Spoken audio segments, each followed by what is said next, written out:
1절부터 10절 같이 교독하겠습니다. 제9시 기도 시간에 베드로와 요한이 성전에 올라갈새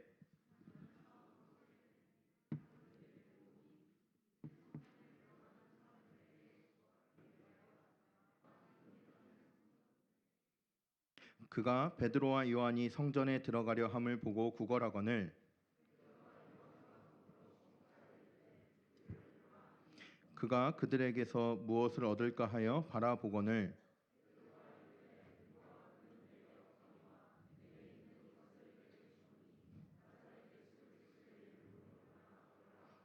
오른손을 잡아 일으키니 발과 발목이 곧 힘을 얻고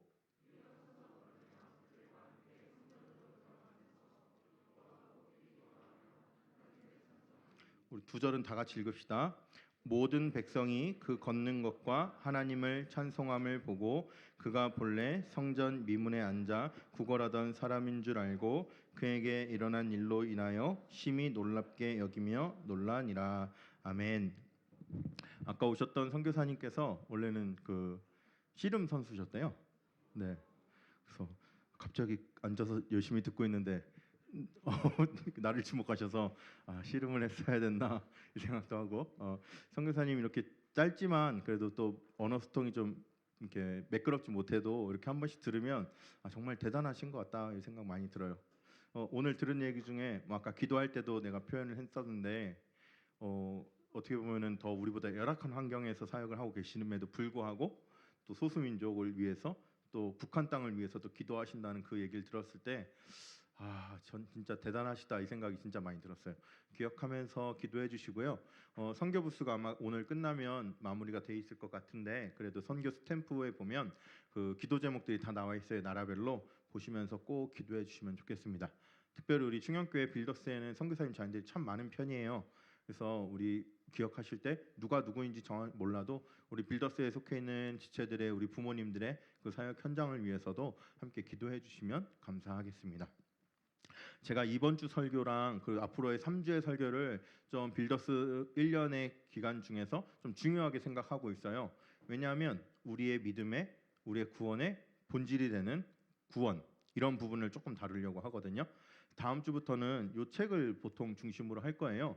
이게 뭐냐면 R.C. 스프롤이라는 분이 쓴 책인데 구원의 세 가지 핵심이라는 책이에요.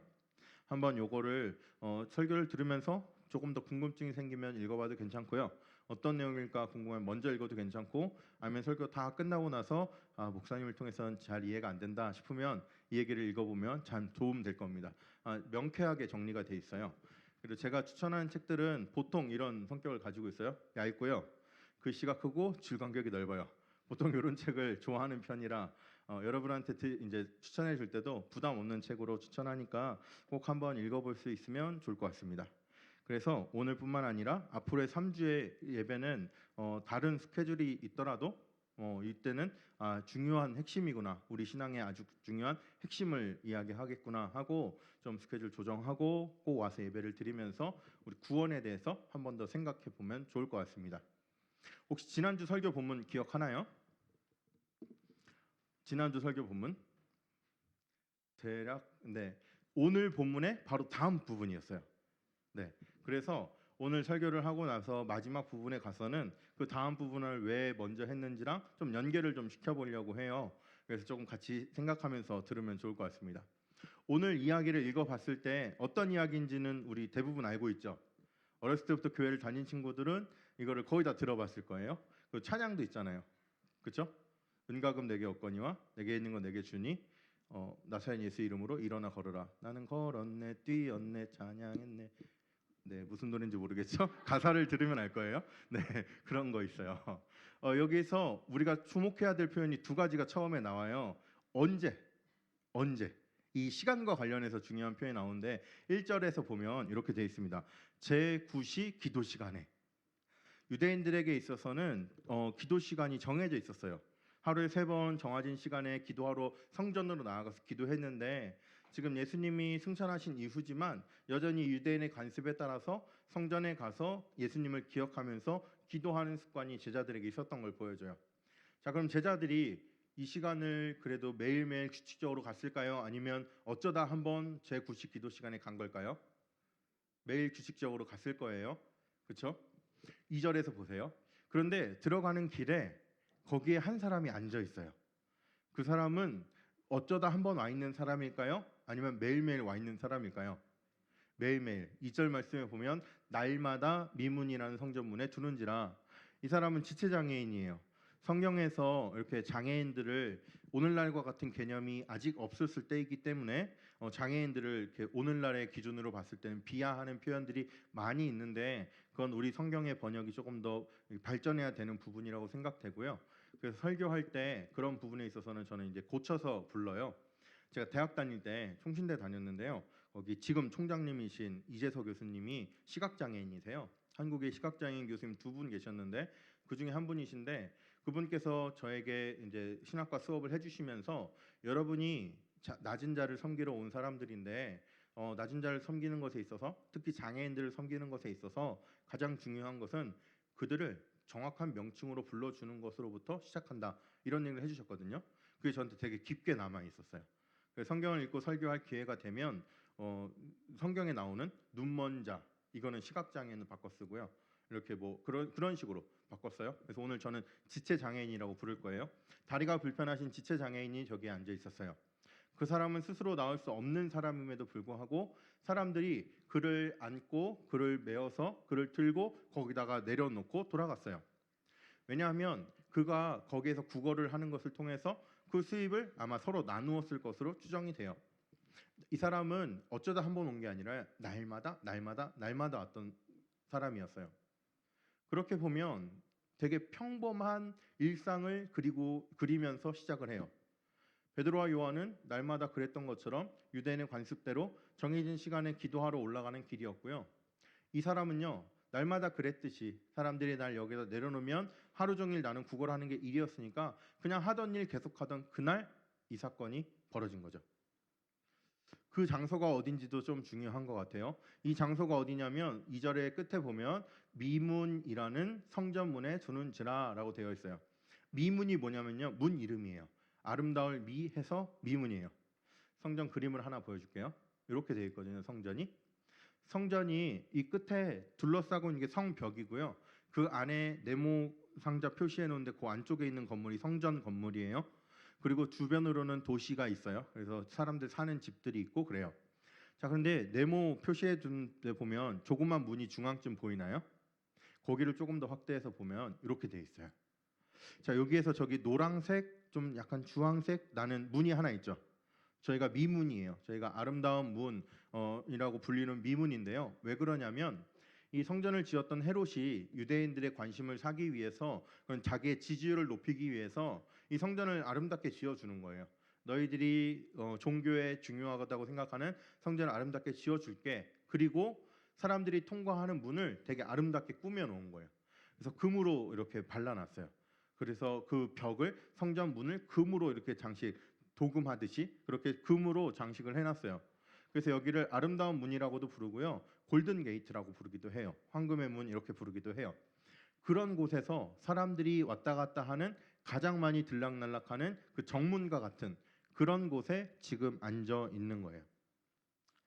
자, 그런데 이 사람은 앞에서 설명했듯이 태어나면서부터 못 걸었던 사람이거든요. 원인은 모르겠어요. 그런데 태어나면서부터 걷지를 못해요. 그래서 이 사람은 걸어본 적이 없는 그런 사람이었어요. 그런 사람이 지금 뭘 하고 있냐면 3절 말씀에 보면 그가 베드로와 요한이 성전에 들어가려 함을 보고 구걸하거늘 미문 앞에 앉아 있고요. 미문을 통해서 들어가는 사람들의 무리 중에서 베드로와 요한이 지나가는 것을 본 거예요. 그리고 나서 그에게 구걸을 해요. 나 좀 도와주십시오. 금 좀 주십시오. 은 좀 주십시오. 뭐든지 주십시오. 이런 이야기들을 했을 거예요. 그러니까 베드로와 요한이 가다가 그를 주목해 보게 돼요. 그냥 길을 걸어서 문을 들어가다가 도와달라는 소리가 나니까 조금 더 주목해서 보게 되는 거야. 멈춰서. 그리고 나서 그에게 이르되 우리를 봐라. 그가 그들에게서 그 지체장애인이 베드로와 요한에게서 무엇인가 얻을까 하여 바라보기 시작해요. 시선의 변화가 느껴지세요? 지나가는 사람들을 향해서 의미 없이 나 좀 도와주세요라고 구걸하고 있어요. 그날 베드로와 요한에게 그 소리가 들려서 베드로와 요한은 이 지체장애인을 바라보고 있어요. 그리고 우리를 봐라 말을 하고 있어요. 그러니까 이 사람이 그냥 모든 사람들을 지나타는 사람들을 보면서 구걸하다가 이제 한 사람에게로 초점을 맞춰서 앉아 있는 상태니까 바라보기 시작했어요. 이 사람에게 무슨 일이 일어났을까요? 이 사람은 왜 바라봤을까요? 무엇을 줄까 기대하고 바라봤을까요? 자기가 생각하는 어떤 필요한 것들, 어떤 음식 혹은 어떤 금전적인 부분들, 이런 것들, 자기 생활에 필요한 무언가를 주려나 보다. 아, 저 사람이 이렇게까지 좀 하는 거 보니까 뭔가 주려나 보구나 하고 바라봤을 거예요. 그때 베드로와 요한이 하는 말은 그의 기대와는 상반된, 그의 기대와는 어긋난 이야기를 해요. 뭐라고 하냐면 은과 금은 내게 없다. 그렇지만 내게 있는 것 준다. 나사렛 예수 그리스도의 이름이다. 손을 잡고 일으켜요. 얼마나 어리둥절하겠어요, 이 사람에게선. 나에게 돈 한 푼 던져주면 되는데, 나에게 먹을 것 조금 주면 되는데, 그것은 없다고 하면서 갑자기 일어나서 걸어본 적 없는 그 사람에게 손을 잡더니 일으키면서 일어나 걸으라 말을 해요.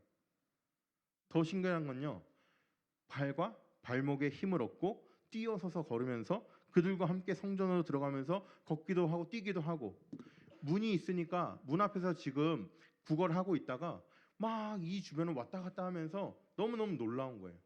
그러면서 하나님을 찬양하는 일들이 이 사람 가운데 벌어졌어요.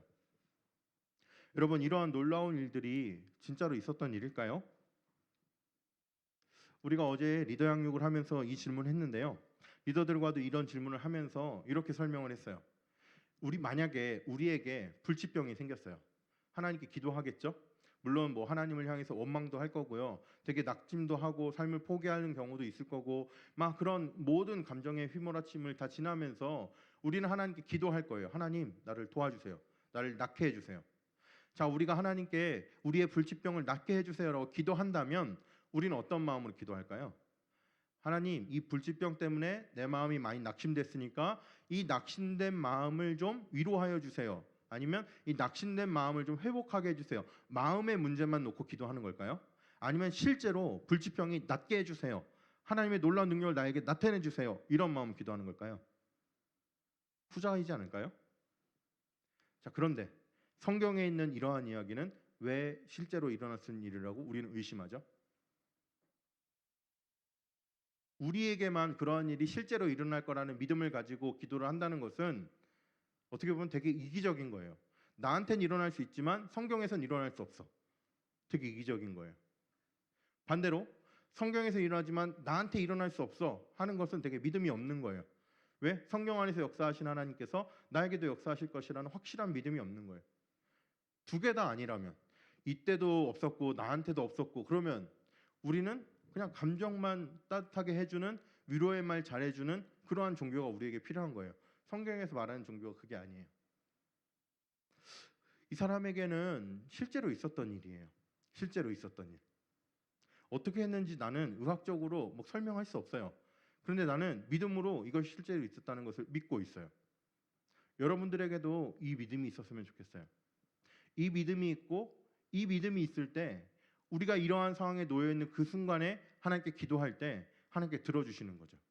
하나님께서 우리 것을 해결하실 수 있다는 그 믿음이 있어야지, 그 믿음을 가지고 기도하는 사람에게 하나님 응답하시는 거잖아요.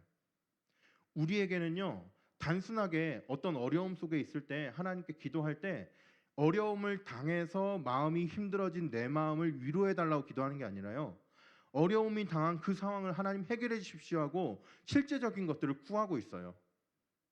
그럼 성경에 있는 것들이 우리가 이해되지 않는 사건들, 우리의 이성으로는 좀 옳지 않다 생각하는 그런 사건들이 왜 일어날 수 없는 거죠? 우리의 믿음을 다시 한번 잘 돌아보세요. 오늘 이 사람에게는 자기는 은이나 금 혹은 먹을 것 조금 그런 것들을 얻을까 해서 소리를 지르고 구걸을 했는데, 베드로와 요한은 난 그건 줄 수 없다 하면서 준 게 뭐냐면 그의 삶 가운데서 해결할 수 없는 것, 그의 삶 가운데서 한 번도 해보지 못한 것, 그것을 지금 해결해주고 있어요. 그 하나님이 여러분의 삶의 현장 가운데 찾아오시고, 여러분이 그렇게 힘들어하고 여러분이 그렇게 어려워하고 내 힘으로 안 될 것 같은 낙마하고 있는 그 순간에 찾아오셔서 하나님께서 여러분의 마음을 위로해 줄 뿐만 아니라 실제적으로 삶 가운데 변화를 일으켜 주시길 주님의 이름으로 축원합니다. 정말로 우리가 믿음이 있다면 이러한 기도할 수 있을 거예요. 그래서 그 상황을 보고 나서요, 거기에 있는 사람들, 성전으로 드나드는 사람들이 많이 있었을 거 아니에요. 정해진 기도 시간이니까 유대인들이 많이 지나다녔을 거 아니에요. 그 사람들이 그 상황을 보는 거예요. 근데 뭘 봤냐면 두 가지를 봤어요. 그가 걷는 것, 그가 하나님을 찬송하는 것. 앉아만 있던 사람이 걷는 것을 보았고요. 걸으면서 그냥 걷는 것이 아니라 하나님을 찬송하는 소리를 듣고 보았을 거예요. 그런데 이 사람들은 너무 놀라운 거예요. 어떻게 이런 일이 있을 수 있는가? 우리가 갖는 의문하고 똑같아요. 어떻게 한 번도 걸어본 적 없는 저 사람이, 저곳에서 맨날 구걸만 하던 저 사람이 어떻게 일어날 수 있는가? 도대체 누가 이런 일을 일으켰는가? 하고 나서 그 사람을 붙잡고 물어봐요. 그러니까 그 사람이 이야기를 하죠. 베드로와 요한 때문이다. 베드로와 요한을 이야기하니까 사람들은 베드로와 요한을 둘러싸요. 지난주 설교는 13절부터였는데요. 베드로와 요한이 사람들에게 둘러싸여서 소개한 예수님에 대해서 생각했어요. 그 둘러싸인 장면을 한번 화면으로 한번 보겠습니다. 나은 사람이 베드로와 요한을 붙잡으니 모든 백성이 크게 놀라며 달려나아가 솔로몬의 행각이라 불리우는 행각에 모이거늘. 지금 이 나은 사람이 베드로와 요한을 붙잡았어요. 이 사람이 나를 고쳐줬습니다 했을 거예요. 사람들이 둘러싸서 웅성웅성 대면서 그 무리가 솔로몬의 행각, 어떤 곳으로 이렇게 자연스럽게 이렇게 몰고 갔을 것 같아요. 솔로몬의 행각이라는 곳이 한 사람이 앞에서 이야기를 하고 사람들이 둘러쌀 수 있는 그런 장소거든요. 그런 장소로 아마 이렇게 웅성웅성 대면서 자연스럽게 그런 어떤 무리, 어떤 그런 군중이 이렇게 움직여졌을 것 같아요. 그러면서 베드로와 요한이 이야기를 해요. 왜 우리를 주목하느냐? 왜 우리를 주목하느냐? 자, 이 모든 무리가 본 건 뭐죠? 사람들이 앉은 사람이 지체장애인이 일어난 걸 봤어요. 그리고 이 사람이 하나님을 찬송한 걸 봤어요. 자, 두 가지를 봤잖아요. 그러면 이 두 가지의 의문을 갖는 게 아니라 지금은 어떻게 해서 일어났는가, 어떻게 해서 일어나게 되었는가, 이것 하나만 보고 있어요.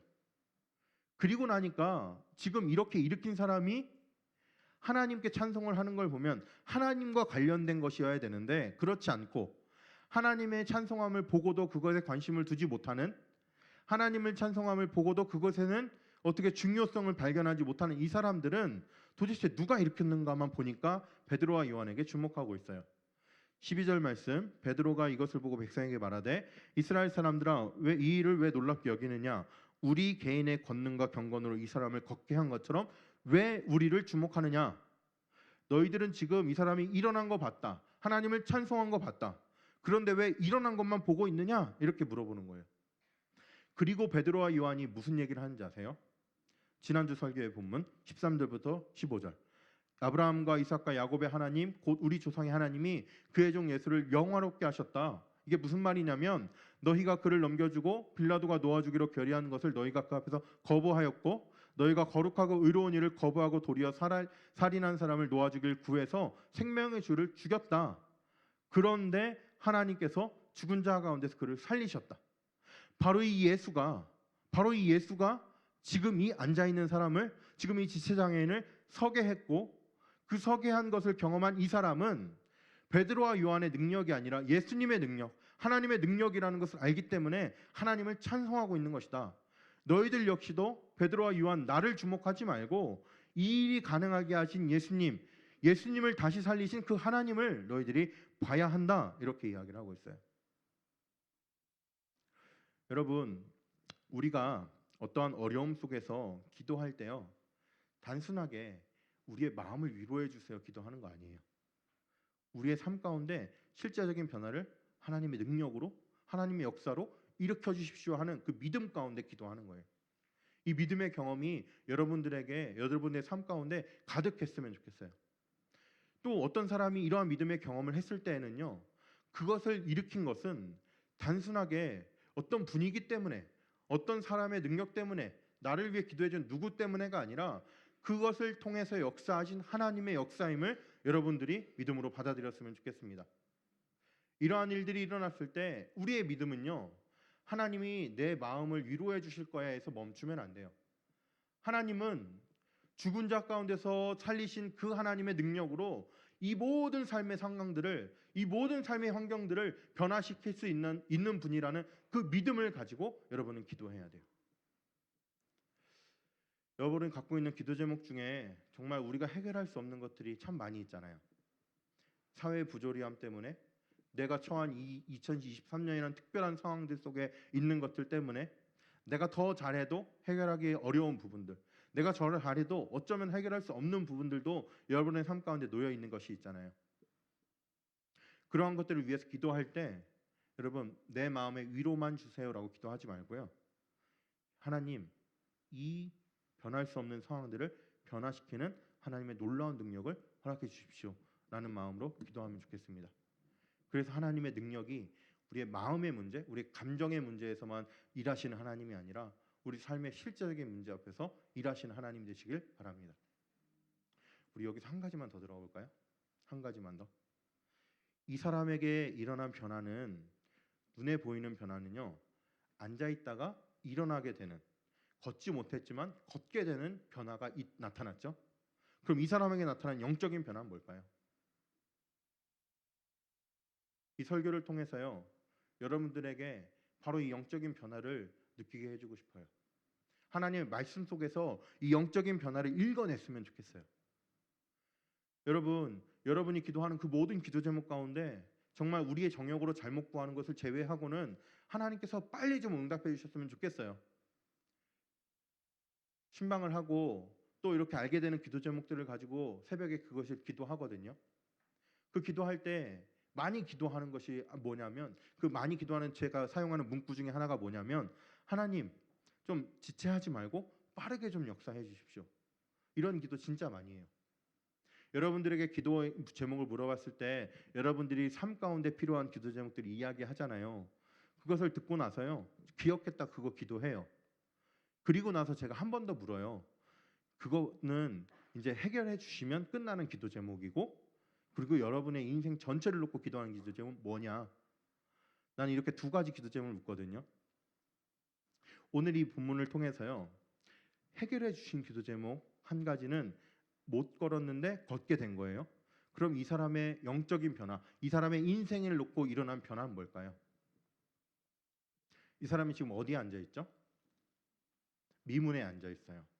미문에 앉아 있어서 저 안으로 들어가면요, 하나님이 예배하는 장소고요, 저 문을 통과해야만 하나님이 예배하는 장소로 들어갈 수 있어요. 오늘 우리의 개념으로는 사실은 이 개념이 잘 안 와닿을 수도 있어요. 왜냐하면 여기에 와서 예배를 드리나 저 본당에서 예배를 드리나 상관이 없어요. 하나님 어디나 계시니까요. 만약에 본당에서 예배를 드리려고 하는데 가득 차서 자리가 없어서 복도에다가 그 로비에다가 의자를 놓고 예배를 드려요. 본당 안에 못 들어갔다 해서 하나님이 안 계시나요? 본당 안에 못 들어갔다 해서 하나님이 예배를 안 받으시나요? 그런 거 아니죠. 우리에게는 공간의 개념이 그렇게까지 중요하지 않아요. 물론 중요하지만 이 유대 사람들에게만큼 중요하지 않아요. 유대 사람들은요, 성전 안에 하나님이 계세요.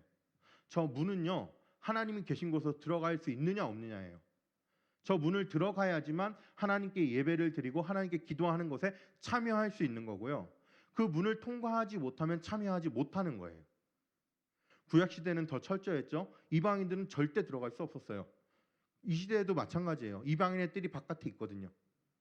저 문 앞에서 사람들은 하나님을 예배하는 장소로 마음껏 들락날락 하는데, 정해진 기도 시간 하나님께 기도하러 마음껏 들락날락 하는데, 거기 앉아서 그 사람들만 보면서 구걸하면서 하나님께 예배를 드릴 수 없는 그 사람이었던 겁니다.